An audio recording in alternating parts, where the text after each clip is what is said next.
Hai, selamat datang di channel Alur Cerita Film Cinema Recap. Pada episode kali ini, Mimin akan membahas sebuah film yang banyak di-request oleh kalian. Kurang baik apa lagi sih aku ini? Film ini berjudul Godzilla vs Kong yang baru rilis minggu lalu guys. Film ini disutradarai oleh Adam Wingard, diperankan oleh Alexander Skarsgård, Millie Bobby Brown, Rebecca Hall, dan nama-nama besar lainnya. Tidak usah berlama-lama lagi, langsung saja kita masuk ke dalam alur cerita film Godzilla vs Kong. Semangka.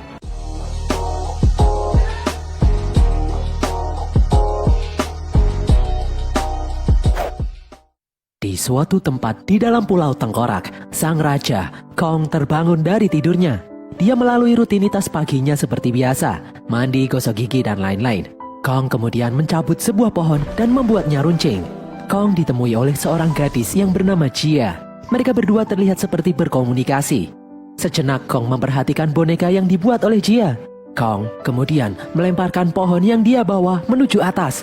Hal itu menyebabkan timbul lubang di langit-langit Skull Island. Tidak disangka, ternyata saat ini Skull Island dilingkupi oleh kubah perlindungan yang dibangun oleh Monarch. Akibat serangan Kong barusan, para petugas Monarch pun panik.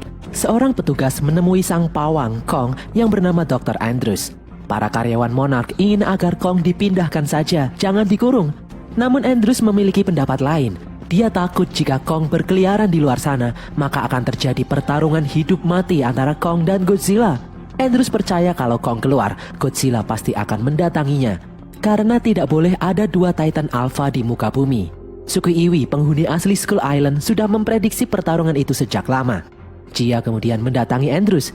Jia adalah anak angkat Andrews. Mereka berdua kemudian pergi. Di tempat lain, seorang penyiar podcast konspirasi monster yang bernama Bernie menyiarkan sebuah berita konspirasi mengenai para monster. Dia mengatakan kalau saat ini adalah saat-saat genting. Dia memprediksi akan terjadi sesuatu hal yang mengerikan dan dia akan menyelidikinya. Bernie kemudian keluar dari dalam mobil, lalu masuk menuju pabrik Apex Cybernetics yang terletak di Florida. Apex adalah sebuah perusahaan teknologi terkemuka yang paling maju di bumi saat ini. Apex dipimpin oleh seorang pria yang bernama Walter Simmons.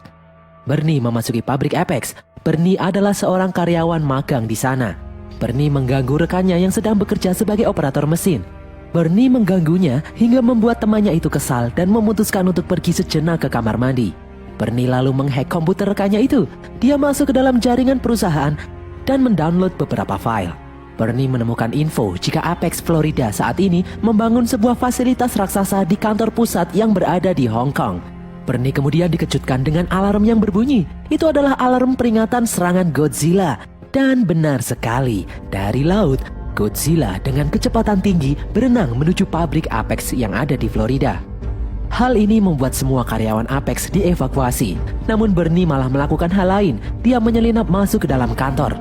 Di luar, beberapa pesawat tempur mencoba menghentikan Godzilla, namun sia-sia. Serangan-serangan itu terasa seperti gigitan nyamuk bagi Godzilla. Di dalam, Bernie dihadang dua orang petugas. Lalu tiba-tiba abab nuklir Godzilla mengenai dua petugas itu dan membuat sebuah lubang menganga di depan Bernie.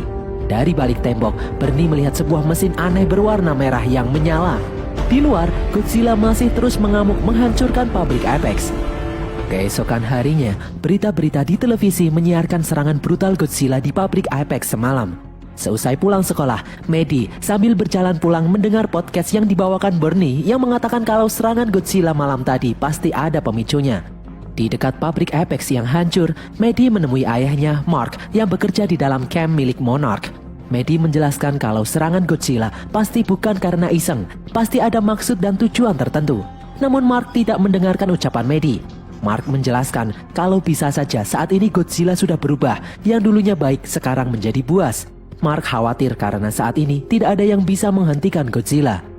Di rumahnya, Maddie masih terus mendengarkan podcast milik Bernie dan semakin yakin pasti ada sesuatu yang telah membuat Godzilla marah. Di dalam universitas